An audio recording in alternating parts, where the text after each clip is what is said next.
What's going on, everyone? This is Mitch. Hope you all had a great Wednesday as we're at the midway point of the week. Very interesting development today. Some models have really, especially the ensembles have jumped on this now as opposed to the last few videos I made. They really weren't on this, but you had the operational models and the ensembles, which is really something we look at in the long range and we try to determine what's going on, really showing a vigorous tropical wave coming off the coast of North Africa and actually has the chance to make the whole run across the tropical Atlantic, the North Atlantic. And who knows, potentially down the road, it could affect the lower 48. Not saying it will, but you can't leave it off the table, right? So we're going to break this down because it has that look to it that's more accustomed to late August, September, when you have these long track tropical systems that make the long haul across the Atlantic, like Hurricane Hugo did in the southeast, and like many other hurricanes did before that ended up affecting the lower 48. So we're going to break that down. We're also going to talk about the chances of still tropical development in the Gulf of Mexico, but we're really going to talk about this because this is very interesting development. The weather world is definitely buzzing about it on social media this afternoon. So if you guys have not subscribed, definitely hit the subscribe button. I upload content every day. Even when the weather's kind of there ain't a whole lot going on, I still try to make a video and talk about something. And so definitely subscribe, like the video, and if y'all got anything that I can pray about, anything anybody else can pray about, drop it in the comments. It gives other people an opportunity to look out for you, pray for you, and it just gives an opportunity for people to help you and more people looking out. So let's get going with this because there's a good bit to talk about, so stick with me here. So this is chances of tropical development in the next 5 days. So there's this tropical wave that's actually looks a little better this evening, but still the chances of it surviving is low. It doesn't look like it's going to make it. The one we're really talking about is this. There's a 20% chance of tropical development within the next 5 days from a strong tropical wave coming off the coast of northern Africa. Notice how south it is. When they form kind of closer up here, they're normally destined to not make it. Normally they're in much cooler waters. Normally the pattern in place doesn't allow them to really make it. They're just too far north. When they're this far south, they have a chance to make it. Now this thing's going to have a chance to creep north, and I'll tell you why. But there is guidance that's really showing the potential for this thing surviving. Things could change tomorrow, but I'm showing you what things have been showing the last several ones today. And overnight last night it showed it too. So we're going to look at the operational European model. This is at what we're at. We're at tomorrow. This is the wave we're talking about. Notice how south is developing. Normally the big dogs in August and September like to form out here, and they can make the entire track across, slam the Lesser Antilles, hit the Dominican Republic, sometimes Cuba, and sometimes they like to curve and come up here and affect the southeast, or sometimes they'll sneak in the Western Caribbean or in the Caribbean and get into the Gulf of Mexico and affect the Gulf states. But normally you do not see this kind of stuff in late June or July. You really don't. It's actually very, very rare. You start to see hints of it happening, but they never quite make it. But I tell you what, there is signals that this has a chance. I'm not telling you it has a chance to be a major hurricane that slams the U.S. I'm telling you it has a chance for it to maintain some kind of tropical nature, some kind of tropical system all the way potentially to the Lesser Antilles or just the Caribbean islands in general. So we're getting into Friday. Watch this. It's not going to look very impressive, but as we're moving in time, we're getting into the weekend. It's going to move a little further north, and I'm going to show you why it moves a little further north. But then it gets pressed a little further south, and it kind of quits going north. It just goes due west, and it's heading right towards the Lesser Antilles. So, and sorry if I messed that up, but as we get into Wednesday of next week, this is a week out. It's already getting into the Lesser Antilles and starting to get into the Caribbean. And it's still, for the most part, together. It's not no full-fledged hurricane. It might not even be a tropical storm. Let me tell you, the longer this thing survives, the more it has a chance to make into the Gulf. It's going to fight some cooler waters. I'm going to show you this too.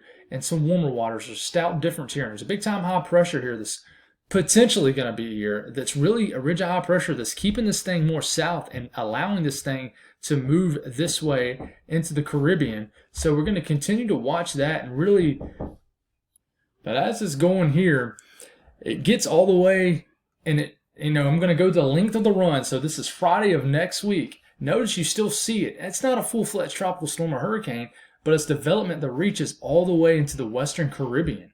It makes the long haul all the way from Africa all the way across. Now, let's look at the GFS and kind of show what it's showing with the GFS.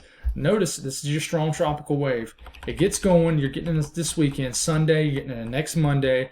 And notice it's here. It's still here, but it's not that potent. It's just kind of barely surviving out there, but it is surviving.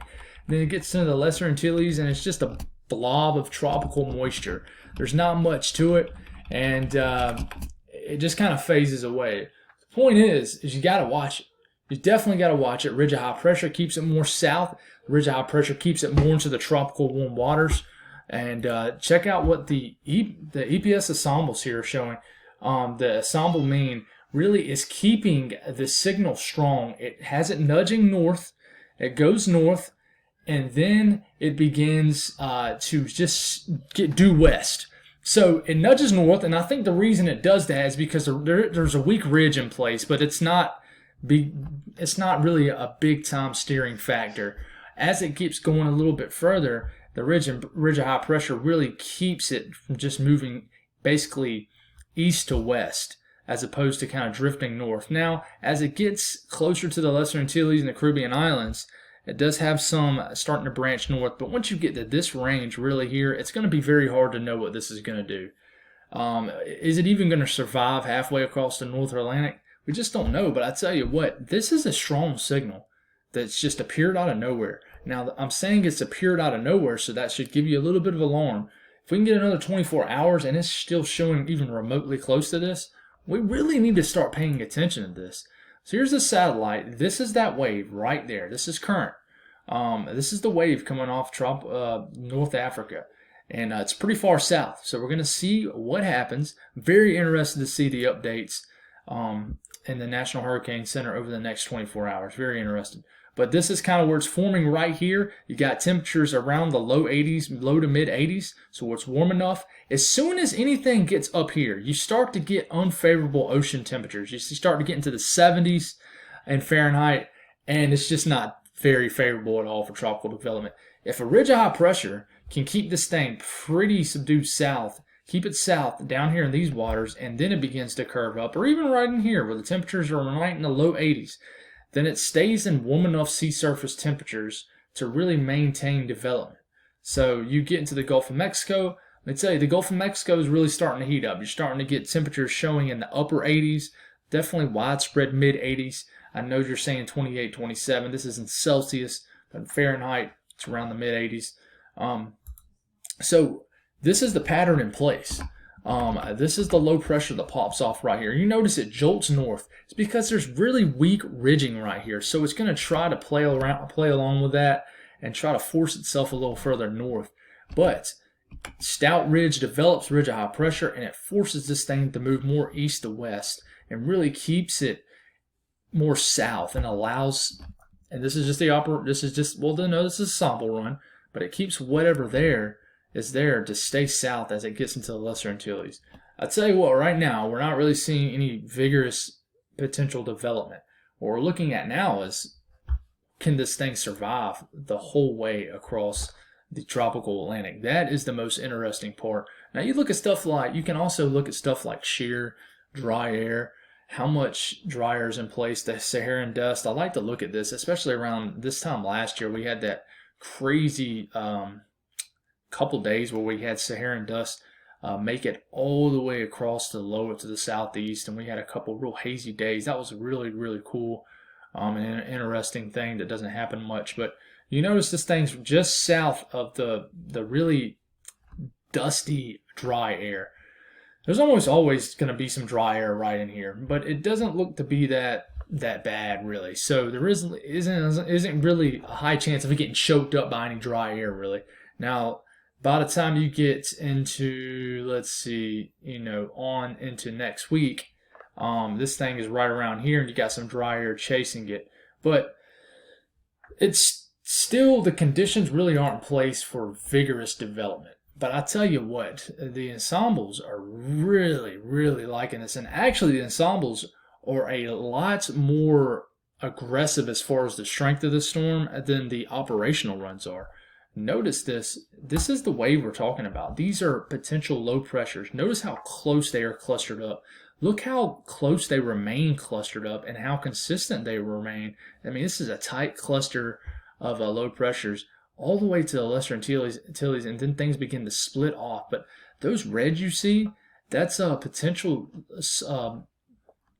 sub-millibars of potentially below 980. So that's hurricane status. Anything you see kind of the red spots, that's hurricane status.